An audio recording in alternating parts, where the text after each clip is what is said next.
I was bleeding internally in the back of an Uber when my mother finally picked up her phone. Sweetie, can this wait? We're at Madison's sleepover venue and the caterer is, oh, honey, show mommy the balloon arch. Mom. My voice cracked, tasting copper. I'm going to the emergency room. The pain, something ruptured. I need you to. Ruptured? Emma, don't be so dramatic. You know how important tonight is for your sister. Just take some Tylenol and. Madison, stop spinning. I'll check on you when we get home, okay? Love you. The line went dead. I stared at my phone screen, watching my sister's Instagram story update in real time. Madison, 16 and radiant, surrounded by 20 screaming friends in matching silk pajamas.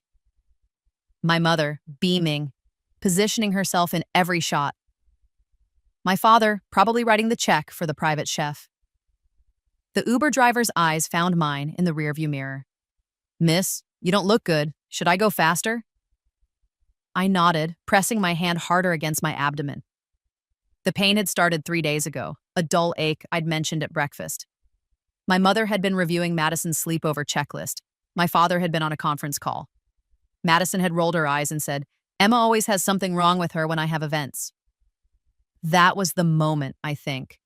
The moment my appendix decided to kill me. But here's what they didn't know. Couldn't know. I was dying for the second time. In my first life, I'd made it to the hospital too late. Peritonitis, septic shock. I'd spent 3 days in the ICU while my family stayed at Madison's sleepover, then attended the after-party brunch. They'd arrived at the hospital with Madison's leftover party favors, custom lip glosses with her face on them, and seemed genuinely surprised that I was on a ventilator. I'd died at 19 alone, with Madison's smiling face printed on a tube of lip gloss sitting on my bedside table. Then I'd woken up at 15, 4 years earlier, in my childhood bedroom with my sister's music blaring through the walls and my mother's voice calling us down for breakfast. The Uber pulled up to the ER entrance. I paid through the app and stumbled inside, leaving a small trail of vomit behind me. A nurse took one look at my gray face and rushed me through triage. This time I'd survive. This time I knew exactly what was coming. And this time I would never, ever forgive them. Let me tell you about the Yang family. On the surface, we were perfect. My father, Richard Yang, was a successful commercial real estate developer. My mother, Patricia, ran a lifestyle blog with 200K followers. Madison was the golden child, beautiful, popular, talented. And I was Emma, the forgettable eldest daughter who existed primarily to make Madison look better. It hadn't always been this way.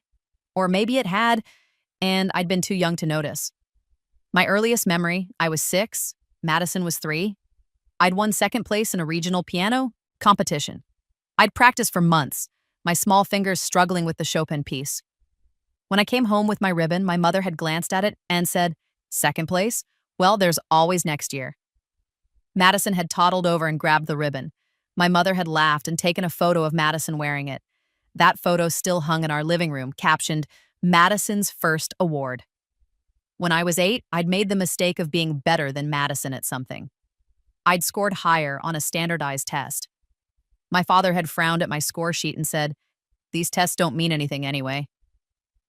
Then he'd taken Madison out for ice cream because she'd tried her best.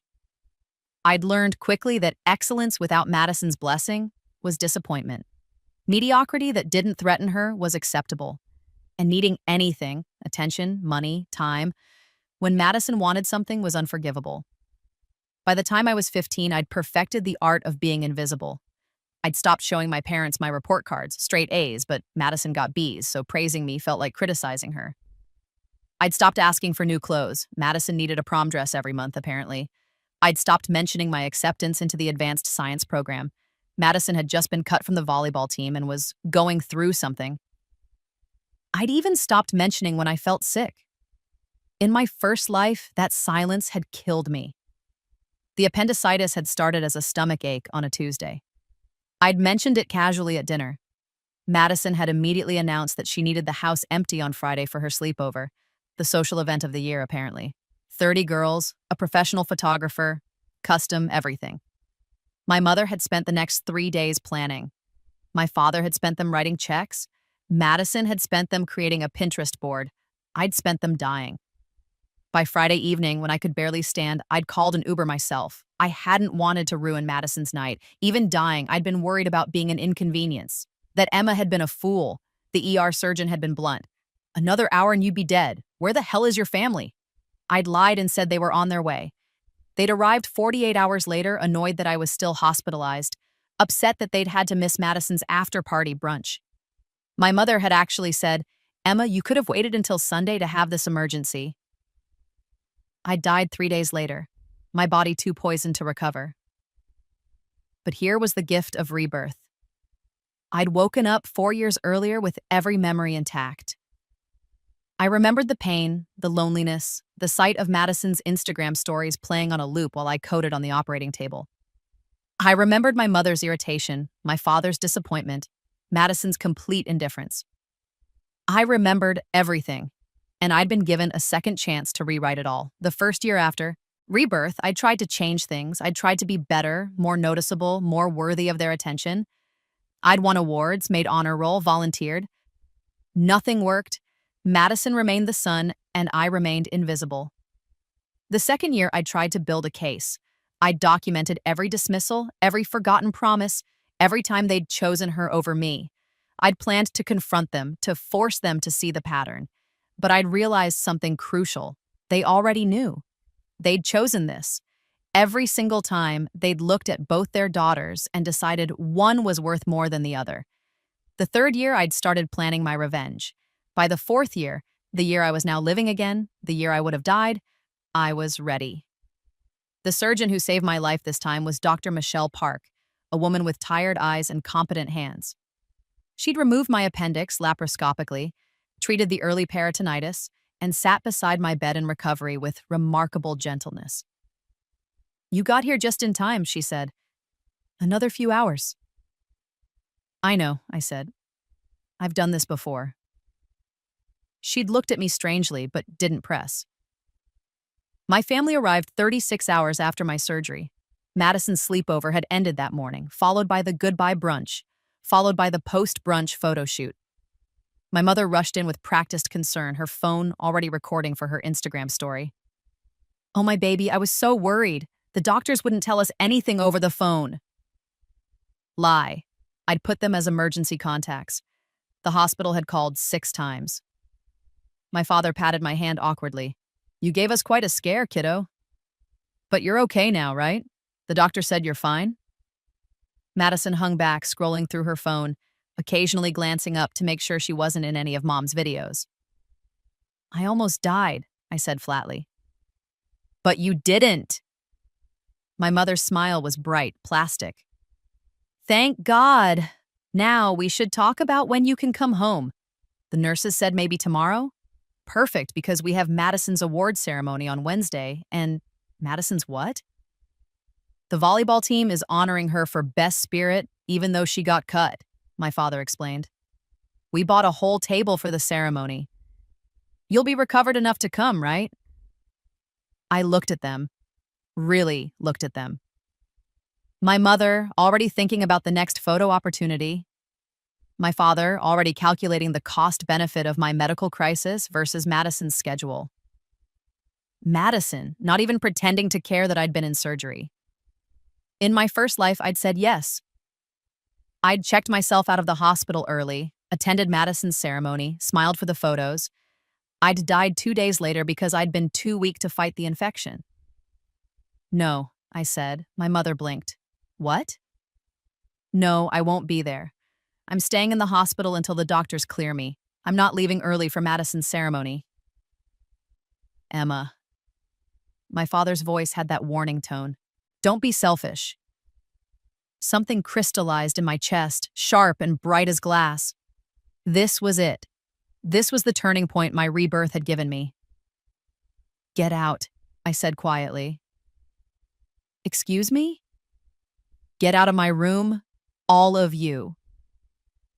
My mother's face cycled through shock, anger, and finally landed on martyred sadness. "Honey, I know you're in pain, but there's no need to—" "You chose a sleepover over my surgery," I said, my voice steady despite the rage building in my throat. I called you while I was bleeding internally, and you told me to take Tylenol because Madison's balloon arch was more important than my life. That's not fair, Madison spoke up for the first time. You always do this. You always make everything about you when I have important events. I laughed, the sound bitter and broken. Your sleepover was more important than my life. Your volleyball ceremony is more important than my recovery. When exactly am I allowed to matter? Emma, stop being dramatic, my father snapped. You're fine. You had a routine surgery and now you're milking it for attention. I have peritonitis. I could have died. I stopped myself. I couldn't tell them I had died. Not yet. I almost died because you wouldn't pick up the phone. Well, you didn't die, my mother said, her voice sharp now, the Instagram-worthy concern evaporating. And now you're trying to ruin Madison's special week with your usual pity party. We've dealt with this for years, Emma, this constant bid for attention, this need to compete with your sister. Get out. Dr. Park appeared in the doorway like an avenging angel. I'm going to have to ask you to leave. My patient needs rest. My mother opened her mouth to argue, but Dr. Park's expression stopped her. Now. They left. Madison shot me a look of pure venom. My mother was already composing her next Instagram post, something about difficult family moments that would generate sympathy. My father was checking his phone. Dr. Park closed the door behind them and sat beside my bed again. Family trouble? Something like that. She studied me with those tired, knowing eyes. Emma, I'm going to tell you something. When you came in, you were hours from death. Not exaggerating, hours. And when we couldn't reach your emergency contacts, the nurses tried 6 different times. The last time your mother picked up and said, she checked her tablet. We're at an event. Just admit her and send us the bill. The words hung in the air between us. I see a lot of sick kids, Dr. Park continued, but I've never seen a family take 36 hours to come see their daughter after emergency surgery. Not once. I felt tears building, hot and humiliating. They chose her sleepover. I know. They always choose her. I know. And they're going to get away with it. They're going to go home and tell everyone I'm being dramatic and everyone will believe them because they're the perfect Yang family and I'm just the difficult daughter. Dr. Park was quiet for a long moment. Then she said, what if they didn't get away with it? I looked at her sharply. What? I'm a mandated reporter, Emma. What you're describing, chronic neglect, medical neglect, emotional abuse, I'm required by law to document it. It won't matter. They'll charm their way out of it. They always do. Maybe, Dr. Park said. Or maybe this time you let the system work, you let people help you, and you stop protecting them. In my first life, I'd protected them until the day I died. I'd made excuses, minimized the abuse, convinced myself it wasn't that bad. I'd been so desperate for their love that I'd accepted crumbs and called it a feast. But I had died. I had been reborn, and I was done protecting people who would have let me bang for a balloon arch. Make your report, I said. Dr. Park nodded and stood. Emma, one more thing.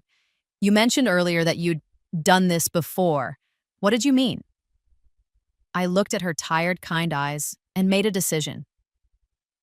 In another life, I said slowly, I didn't call the Uber fast enough. I waited for them to come home. By the time they did, it was too late.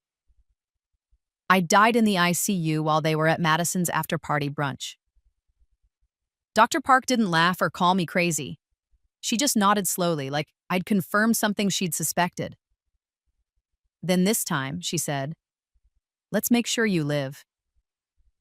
The CPS investigation started quietly. A social worker came to interview me in the hospital. I told her everything, the piano ribbon, the test scores, the pattern of neglect. I showed her the texts I'd saved, my mother ignoring my calls during the appendicitis, Madison's Instagram stories posted while I was in surgery, my father's Venmo history showing thousands spent on Madison while my requests for school supplies went ignored. In my first life, I'd had no evidence.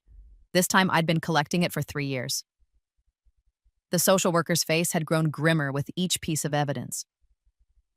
Emma, how long has this been going on? My entire life. And you've never told anyone? Who would believe me? They're the perfect family. I'm just the ungrateful daughter. She'd closed her tablet and looked at me directly. I believe you. Those 3 words broke something in me. I cried for the first time since my rebirth. Not pretty tears, but ugly, gasping sobs. The social worker held my hand and didn't say anything, just let me cry out 15 years of accumulated pain. When I finally stopped, she said, I'm going to recommend you be placed with a relative or in foster care while we investigate. Is there anyone you'd like to stay with? I'd been waiting for this question. My grandmother, my father's mother. Your father mentioned she passed away. She didn't. They told everyone she did because she disapproved of how they were raising us. She's alive and living in Oregon. Here's her number. The social worker had stared at me.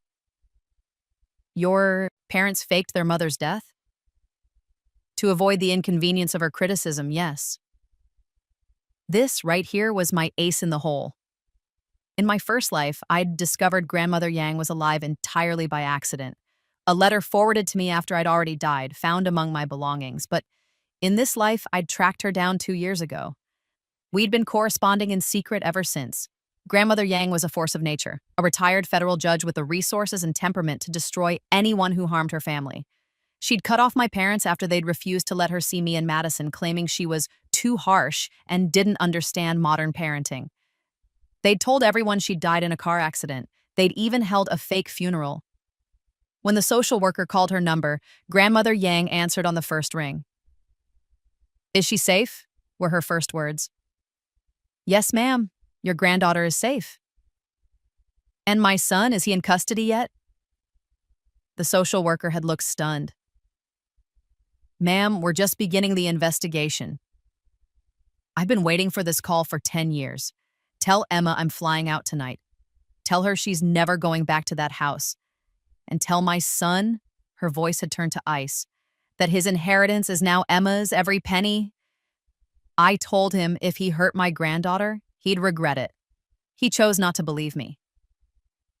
Grandmother Yang arrived like a 5'2" hurricane in Chanel. She swept into my hospital room, took one look at me, and pulled me into her arms. My girl, she whispered. My brave, brilliant girl. I've got you now. For the first time in either of my lives, I felt safe. Over the next week, while I recovered in the hospital with my grandmother at my bedside, the investigation exploded. Dr. Park's report had been damning. The social worker's interviews with my teachers revealed years of missed parent-teacher conferences, forgotten permission slips, and a child who brought her own lunch because her parents forgot to give her money. Madison's teachers, by contrast, reported that my parents were at every event, donated generously, and were extremely involved. The difference was stark enough to be criminal. But the real bombshell came when my grandmother hired a forensic accountant to review my parents' finances. She'd suspected financial abuse, and she'd been right. My father had opened a college fund for each daughter when we were born. Grandmother Yang had contributed $50,000 to each fund. Over the years, she'd sent birthday and holiday checks for each of us, always equal amounts. Madison's fund had grown to $400,000. Mine had $3,000. My parents had been systematically stealing from my college fund to pay for Madison's lifestyle. Private coaching, designer clothes, that sleepover, all paid for with money that was legally mine. They'd drained my fund completely and had started on the principal. It was embezzlement from a minor by her own parents. When the police showed up to arrest my parents, Madison had been recording a TikTok. The video of my mother being let out in handcuffs had gone viral within hours. My father's business partners had started distancing themselves immediately. Madison's friends had stopped returning her calls. The perfect Yang family shattered like glass. I was discharged from the hospital after 8 days. Grandmother Yang took me home, not to my parents' house, but to her sprawling Oregon estate where I'd be staying until this mess is sorted out. The estate was everything my childhood home wasn't. warm, quiet, filled with books instead of Instagram opportunities. My grandmother gave me the entire East Wing and told me I could do whatever I wanted with it. "This is your home now," she said firmly, "Asi, for as long as you want it." I'd slept for nearly 24 hours straight, the deepest sleep I'd had in either lifetime. When I woke, my grandmother was sitting in an armchair by my window, reading. "How long have you been there?" I asked. "Long enough to make sure you're really sleeping, not just pretending so you don't bother anyone." I sat up slowly, my incisions pulling. "You knew about how they treated me." I suspected. When they cut me off 10 years ago, I knew something was wrong, but I couldn't prove it, and I couldn't force my way back into your life without making things worse for you. Her eyes were fierce. "I've been waiting for you to be old enough to reach out on your own. When I got your letter 2 years ago, I nearly flew out that day. But you asked me to wait, to let you gather evidence. So I waited. I needed proof," I said. "I needed people to see what they were really like. And now they do." We sat in comfortable silence for a moment. Then I asked, "What happens now?" "Now," my grandmother smiled, sharp as a blade, "now we destroy them." The trial was supposed to be quiet. Family court, sealed records, a judge who would slap my parents' wrists and order counseling. My grandmother had other plans. She'd hired the best lawyers in the country, not just for my case, but to file a simultaneous civil suit for embezzlement, emotional abuse, and a dozen other charges. She'd leaked the case details to the press. She'd used every connection from her 40 years as a judge to make sure this case became national news. "You wanted them to see the truth," she told me. "Now everyone will see it." The media loved the story. Wealthy, photogenic family exposed as abusive frauds. My mother's Instagram followers started digging through old posts, finding receipts. People noticed that I was barely in any family photos, that when I did appear, I was always positioned in the back, out of focus, cropped out. One of Madison's friends came forward with screenshots of Madison mocking me in their group chat. "Emma's probably faking sick again," one message read. "She's so desperate for attention." This was sent while I was in the ICU, dying. My father's business? Partners sued him, citing the embezzlement as evidence of moral turpitude that violated their partnership agreements. His company's stock plummeted. My mother's sponsors dropped her. Her Instagram was deleted after she was bombarded with thousands of comments calling her a monster mother. Madison was expelled from her private school. The volleyball team's Best Spirit Award was rescinded. Her college applications were all rejected. Not because of grades, but because the admissions officers had seen the news. They fell apart faster than I could have imagined. But the real climax came in the courtroom. The criminal trial for embezzlement was public. My grandmother made sure of it. She wanted everyone to see exactly what my parents had done. I took the stand and told my story. All of it. The piano ribbon, the college fund, the appendicitis. I showed the jury my medical records, the 6 attempted phone calls from the hospital, my mother's response about just admitting me. I showed them Madison's Instagram stories, posted while I was in surgery, geotags and timestamps proving exactly where they were while I almost died. I told them about my first life. Not directly, I couldn't say I'd been reborn, but I told them what would have happened if I had waited for them instead of calling that Uber. The doctors testified that I would have died within hours, that if I'd trusted my parents to come home, I'd be dead. "They killed me," I said quietly. "Maybe not in this life, but in the life that mattered most, the one where I believed they loved me. They killed me. They chose a balloon arch over their daughter's life." My mother was crying. My father looked defeated. Madison sat beside them, probably wondering if she could still salvage her TikTok account. The jury deliberated for 45 minutes, guilty on all counts.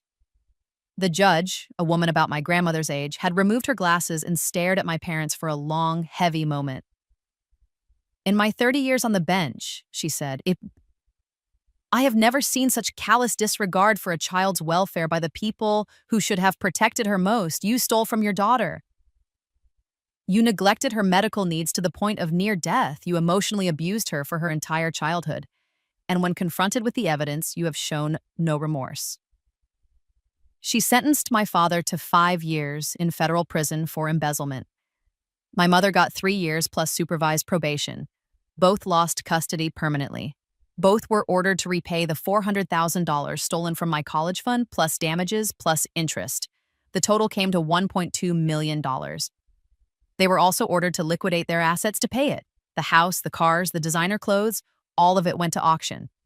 Madison, 18 and technically an adult, wasn't charged criminally, but the civil suit hit her too. The court ruled that since she'd been the primary beneficiary of the stolen money, she had to return it. The volleyball day, coaching, the private school tuition, the sleepover.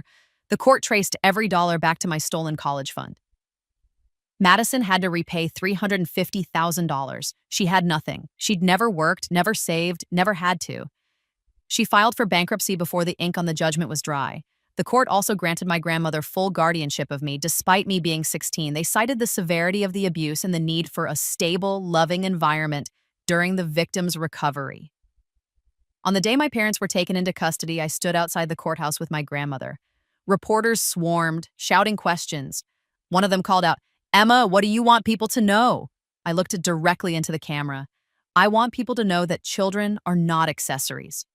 We're not props for your social media. We're not second-best consolation prizes when your favorite child needs something.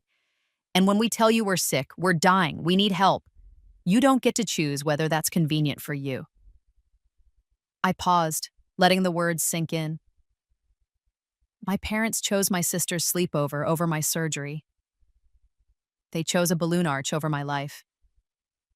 And when I survived anyway, when I fought my way out of that hospital bed and refused to disappear quietly, they called me dramatic.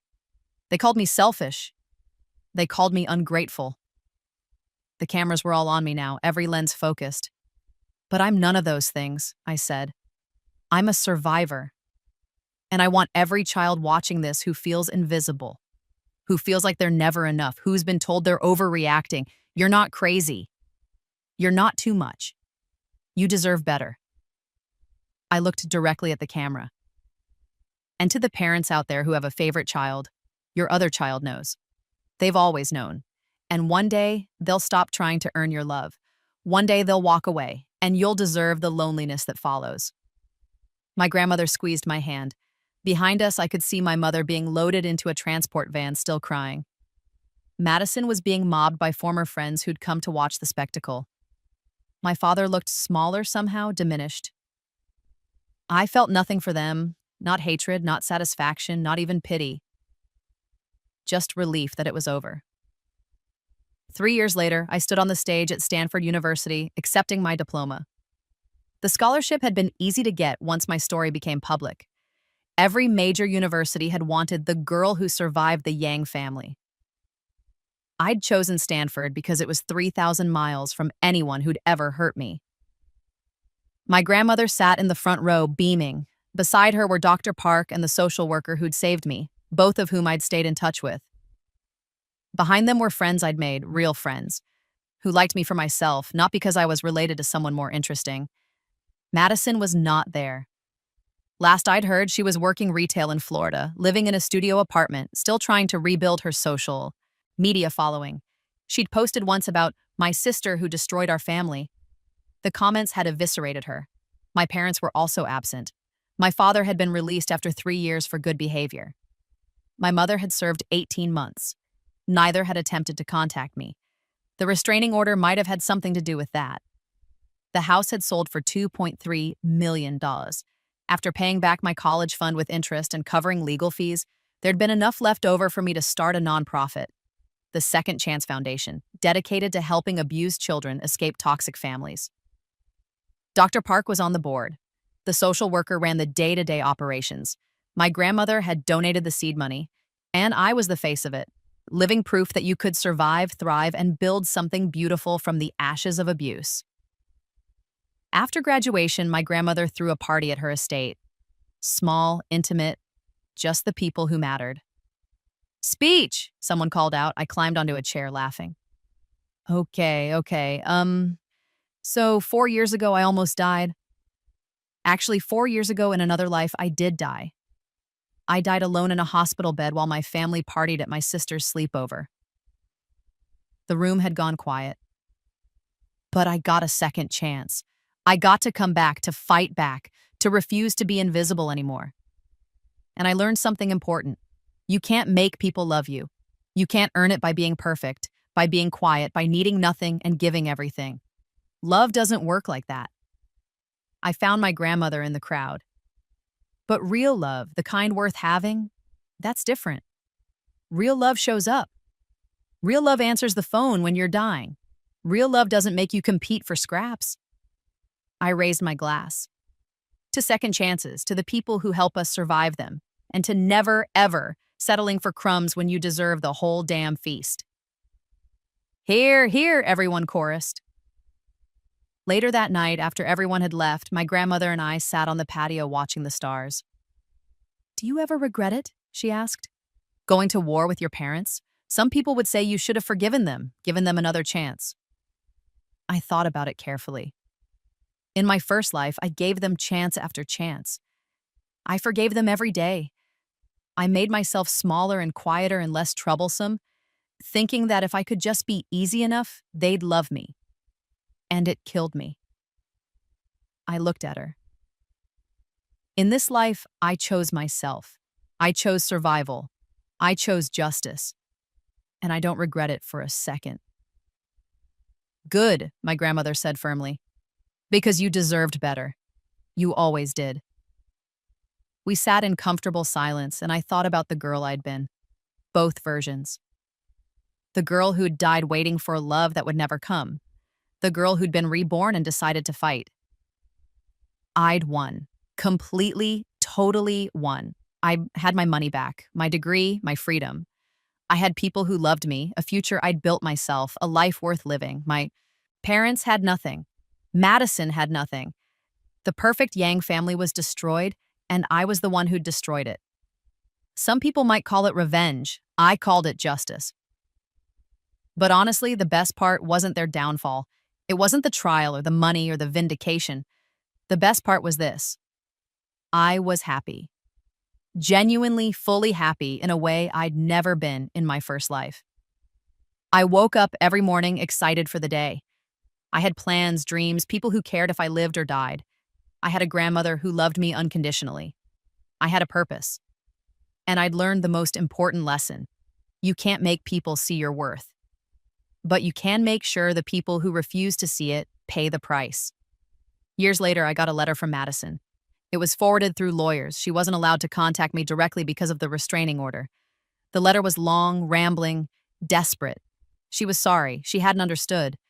She'd been young and stupid. She wanted a relationship with her sister. She wanted to explain that she'd been conditioned by our parents too, that she was a victim, just like me. She wanted forgiveness. I read the letter twice, then filed it in a folder with all the other letters she'd sent over the years. 17 letters, each one more desperate than the last. Each one asking for absolution I had no interest in giving. I never responded. My mother wrote too, occasionally. Her letters were different, full of justifications and explanations. She'd been depressed, she'd been overwhelmed. Madison had been easier to love because she was more like her. I'd been difficult, challenging, always needing something. She never actually said sorry. My father never wrote at all. I didn't need their apologies anyway. I'd stopped waiting for them to understand what they'd done. People like that, people who could steal from their child, who could ignore their daughter's pain for a balloon arch, they'd never understand. And I'd never care. On my 25th birthday, my grandmother threw another party. Dr. Park was there, now a close friend. The social worker brought her wife. My Stanford friends came, my nonprofit board members, people I'd helped through the Second Chance Foundation. We were in the middle of dinner when someone's phone buzzed with a news alert. Madison Yang, formerly of the infamous Yang family child abuse case, had been arrested for credit card fraud. The table went silent. "Should we?" Someone started. "No," I said firmly. We're not talking about her. Not today, not ever. She made her choices. She's living with them." My grandmother raised her glass. "To Emma. To survival, to choosing yourself." "To choosing yourself," everyone echoed. I looked around the table at these people, my real family, the one I'd built myself, and felt overwhelmed with gratitude. Not for what I'd lost, but for what I'd gained. That night, alone in my room, I allowed myself to think about Madison one last time. In my first life, she'd inherited everything after I died. My college fund, whatever was left of it. Our parents' love, the family legacy. She'd gone on to college, gotten married, probably had kids. She'd lived the golden life our parents had always planned for her, and I'd been dead at 19, unmourned and forgotten. In this life, I'd taken it all: the money, the future, the victory. I'd taken everything she'd stolen from me and everything she'd been given that should have been mine. I'd burned their perfect family to the ground and built my own from the ashes. Madison had nothing. My parents had nothing. They were broken, scattered, ruined. And I was thriving. Some people might say I should feel guilty. That revenge is wrong. That I should have been the bigger person. That family is family. Those people could fuck right off. I'd died once being the bigger person. I died forgiving them, making excuses for them, protecting them from the consequences of their own cruelty. In this life, I'd chosen differently. I'd chosen to live, and that meant they had to lose. I pulled out my journal, the one I'd been keeping since my rebirth, and wrote one final entry. Dear past Emma, you died waiting for them to love you. You died believing you weren't enough. You died thinking that if you could just be better, quieter, less needy, they'd finally see you. I'm here to tell you that you were enough. You were always enough. They were the ones who were broken. I'm living the life you deserved. I'm happy in a way you never got to be. I'm loved by people who chose me, not because they had to, but because they wanted to. And the people who killed you, they're paying for it every single day. Thank you for dying. Thank you for giving me this second chance. Thank you for teaching me that some people aren't worth saving. I'm living for both of us now. Love, Emma. I closed the journal and put it away. In the morning, I had a meeting with the senator about expanding the Second Chance Foundation nationwide. Next week, I was keynoting a conference on child advocacy. Next month, I was starting my PhD in psychology, focused on family trauma and resilience. I had a full life ahead of me, a life I'd earned, fought for, deserved, and somewhere out there my parents and Madison were living with the consequences of believing I didn't matter. They'd chosen her sleepover over my surgery, so I'd chosen my survival over their destruction. And I'd never, not even for a second, regret it. 10 years after my rebirth, I stood in front of Congress testifying about child abuse legislation. The Second Chance Foundation had helped thousands of children escape toxic families. We'd pushed for laws protecting children's financial assets from parental theft. We'd trained social workers to recognize patterns of favoritism and emotional abuse. We'd changed the system that had almost let me die. During a break, a young woman approached me. She was maybe 20, nervous, clutching a folder. Dr. Yang, I'm Madison, your sister. I looked at her, really looked. She was thinner than I remembered, harder somehow. Her clothes were cheap but clean. No designer labels, no Instagram filter glow, just a woman who'd spent 10 years paying for her complicity in someone else's abuse. I don't have a sister, I said quietly. Please, I just need 5 minutes. I've been clean for 3 years. Clean? Pills. I got addicted after everything fell apart. But I'm better now. I'm in therapy. I'm trying to make amends. She held out the folder. I wrote down everything. Every time I was cruel to you, every time I stood by while they hurt you, every time I benefited from your pain. I'm not asking for forgiveness. I just want you to know that I see it now. I see what we did to you. I didn't take the folder. Madison, do you know what the worst part was? I asked. It wasn't the neglect or the theft or even the sleepover. It was that you knew. You all knew exactly what you were doing, and you chose it anyway. Every single day, you chose to hurt me. I was a kid. You were 16 when I almost died. 16. Old enough to know that your sleepover wasn't more important than my life. But you didn't care. You've never cared. I care now? No, I cut her off.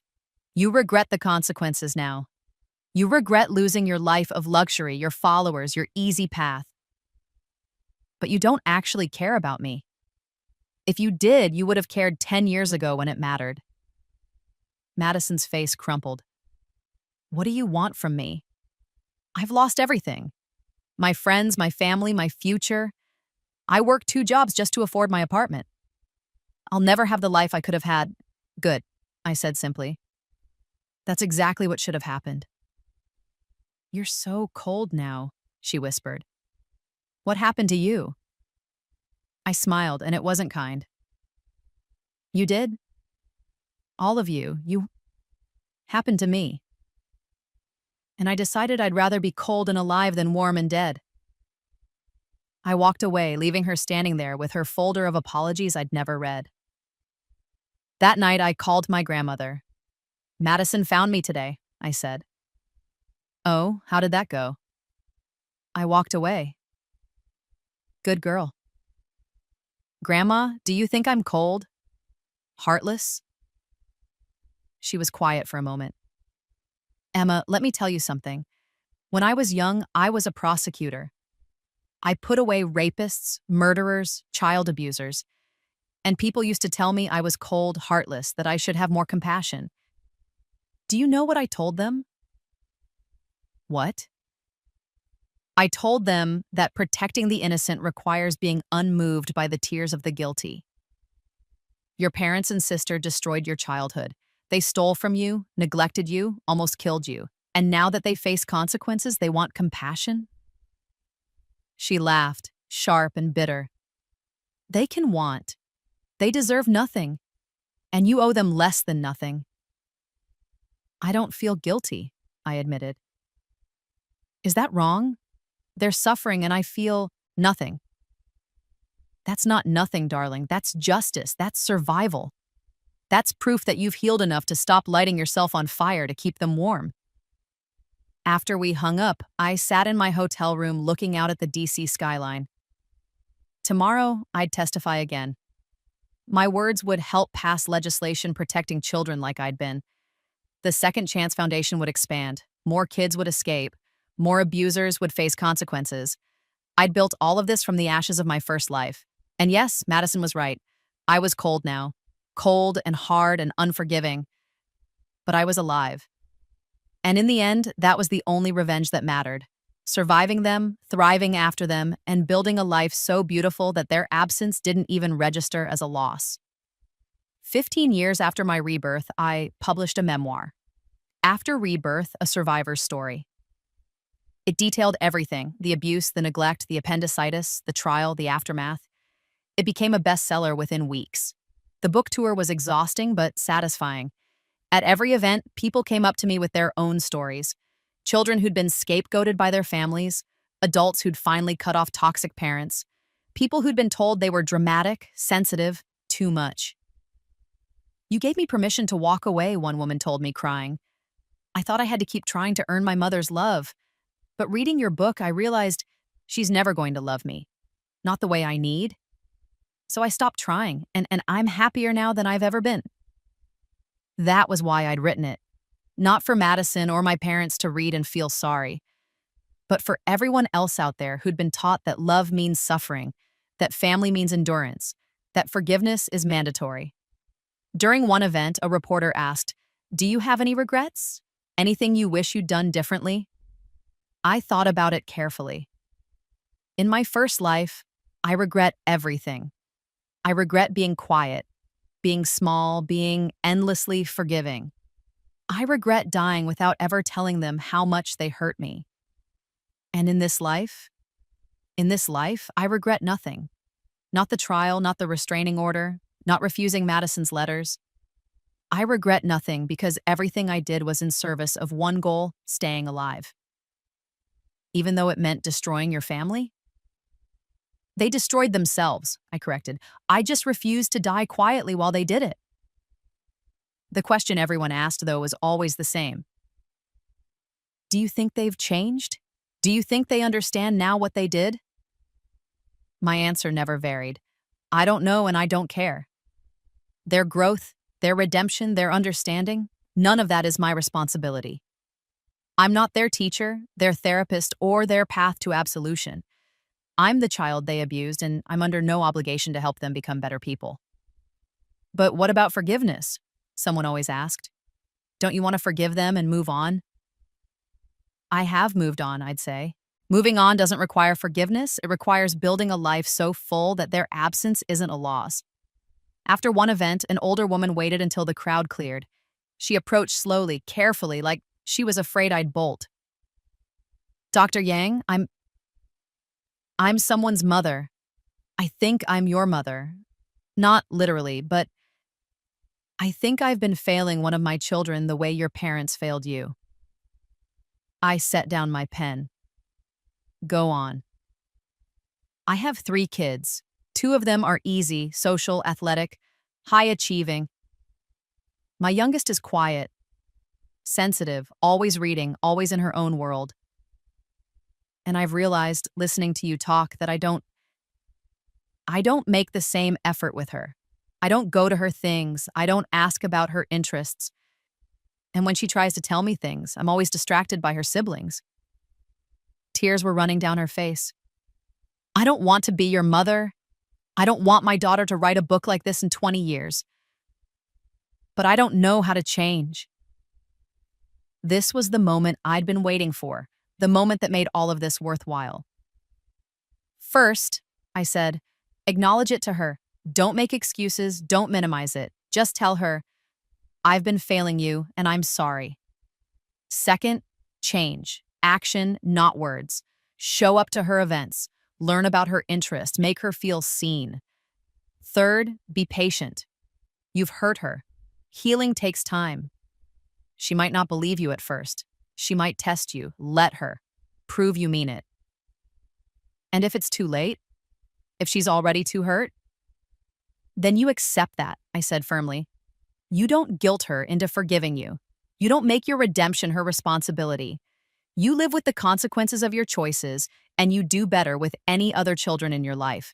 But you don't get to demand forgiveness from someone you've harmed. She nodded, wiping her eyes. Thank you for being honest. For not telling me it's fine, that all parents make mistakes. All parents do make mistakes, I said. But there's a difference between mistakes and patterns, between accidents and choices. Your quiet daughter? She's been waiting her whole life for you to choose her. So choose her, starting now. After she left, I sat in the empty bookstore and felt something I hadn't felt in years: hope. Not for my own family, that was beyond saving, but for all the families who might be saved by my story, all the quiet children who might be seen, all the parents who might wake up before it's too late. That was the real revenge. Not just surviving, not just thriving, but changing the system so fewer children had to suffer what I'd suffered. 20 years after my rebirth, I stood in the same hospital where Dr. Park had saved my life. The hospital was dedicating a new wing to child advocacy, funded by the Second Chance Foundation. Dr. Park, now the hospital's chief of pediatrics, stood beside me at the ribbon-cutting ceremony. You know, she said quietly, I almost didn't make that CPS report. I thought about it. Your family was wealthy, connected. I thought they'd destroy me for interfering. What changed your mind? You did. When you told me you'd died before. I didn't believe in rebirth or past lives, but I believed in your pain. I believed that you'd been hurt so badly it felt like dying. And I realized if I didn't report it, if I let you go back to them, you'd be telling the truth. You would die. She looked at me. You saved your own life that day, by being brave enough to tell the truth, by being strong enough to ask for help. I was just the first person who listened. You were the first person who believed me, I corrected. The ceremony was beautiful. Parents, children, social workers all gathered to celebrate a place where abused children would be safe, where they'd be believed. Afterward, a teenage girl approached me. She was thin, nervous, with eyes that looked too old for her face. Dr. Yang, I'm here because of you. Because I read your book. Because I called CPS on my parents. My heart clenched. Are you safe now? Yes, I'm with my aunt. It's better. It's so much better. She was crying. But my parents keep calling. They want me to come home. They say they have changed. They say I'm breaking up the family, and sometimes I wonder if I made the right choice, if I'm being dramatic like they always said. I took her hands. Listen to me. You are not dramatic. You are not breaking up the family. They did that when they chose to hurt you. And whether they've changed or not isn't your problem. Your only job is to keep yourself safe. But they're my parents. So what? That doesn't give them the right to hurt you. That doesn't mean you owe them endless chances. You get to choose who's in your life. You get to demand safety. And if they can't give you that, you get to walk away. She hugged me suddenly, fiercely. Thank you. Thank you for telling your story. Thank you for showing me it's okay to save myself. After she left, I stood alone in the hospital corridor. This hallway, this building, this was almost died, where I'd been reborn in a different sense. And now it was a place where other children would be saved. Full circle. That night, back in my hotel, I got an email from an unfamiliar address. The subject line read, "From Patricia Yang." I almost deleted it, but curiosity won. Emma, I know you'll probably delete this without reading. I don't blame you. But on the chance you do read it, I want you to know you were right about everything. I was a terrible mother to you. I chose Madison because she was easier to love. She reflected well on me. She made me look good. And you challenged me. You needed things. You made me feel inadequate. So I pushed you away. I'm not asking for forgiveness. I know I don't deserve it, but I want you to know that I understand now what I did. I destroyed my daughter because she wasn't convenient. I let my child almost die for a balloon. Arch. I chose comfort over love, image over substance, and I lost everything because of it. Madison is lost now too. Angry, addicted, broken. I broke her as surely as I broke you, just in different ways. She was never prepared for a world where she wasn't the center. And when she fell hard. Your father and I are divorced. He blames me for everything. Maybe he's right. I live alone now. No Instagram, no followers, no friends. Just me and the memory of the daughter I destroyed. I don't expect you to care. I just wanted you to know that you won. Completely. Totally. You wanted us to understand what we'd done, and we do. Every day I wake up understanding it. Every day I live with it. I hope you're happy, genuinely. You deserve happiness after what we did to you. Goodbye, Emma. Mom. I read the email 3 times. Then I deleted it. She was right about one thing. I didn't care. Her understanding, her regret, her loneliness, none of it mattered. It couldn't undo the past. It couldn't give me back the childhood she'd stolen. It couldn't erase the pain. And more importantly, I didn't need her apology to be happy. I was happy anyway.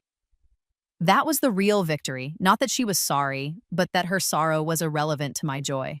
I'd built a life without her, a better life. A life where I was loved, valued, seen, where children were protected, where abuse had consequences. I'd won, not because they lost, but because I'd survived. 25 years after my rebirth, I retired from direct work with the Second Chance Foundation. I'd spent 2 decades helping children, advocating for them, fighting for them. Now it was time to rest. I moved to a small coastal town in Maine, bought a house overlooking the ocean, adopted 3 rescue dogs, wrote novels under a pen name, dated a kind woman who ran the local bookshop, lived quietly, peacefully, without drama. My grandmother, 97 and still sharp as a tack, visited every summer. Any regrets? She asked one evening as we watched the sunset. No, I said honestly, not one. Not even about Madison? She reached out again last month, asked me to convince you to see her. What did you tell her? I told her that some bridges, once burned, can't be rebuilt, and that you'd earned your peace. We sat in silence, watching the waves. Do you ever think about your first life? She asked. The one where you died? Sometimes. Mostly to remind myself how lucky I am. In that life, I died alone and unmourned. In this life, I'm surrounded by love. In that life, they won. In this life, I won. You did more than win, darling. You changed the world. Thousands of children have been saved because of you. Because of us, I corrected. You're the one who hired the lawyers, who made the case public, who gave me the resources to fight. I gave you the resources. You gave yourself the courage. Another silence, comfortable and warm. Grandma, thank you for believing me, for saving me, for loving me when no one else did. She squeezed my hand. Emma, my darling girl, loving you was the easiest thing I've ever done. You were always worth loving. They were just too broken to see it. That night, after she'd gone to bed, I walked down to the beach. The moon was full, reflecting off the water, turning everything silver. I thought about the girl I'd been, both versions. The girl who'd died waiting for love. The girl who'd been reborn and learned to love herself instead. I thought about my parents, my sister, wherever they were now. Broken, scattered, paying forever for their choices, and I thought about the life I'd built, the foundation, the legislation, the children saved, the woman who loved me, the grandmother who'd always been in my corner, the friends who'd chosen me. I'd taken my pain and transformed it into purpose. I'd taken my death and turned it into life. And I'd learned the most important lesson. You can't make people love you, but you can make sure you love yourself enough for both. The ocean whispered its eternal rhythm. The dogs barked in the distance. In the house behind me, lights glowed warm and welcoming. This was my life, the one I'd built from the ashes of the one they'd burned down. And it was beautiful. I turned back toward the house, toward the warmth and light and love that waited there. Behind me, the ocean erased my footprints in the sand. Forward was the only direction that mattered now. Forward was where I'd been heading all along, and forward, I knew with absolute certainty, was where I'd stay.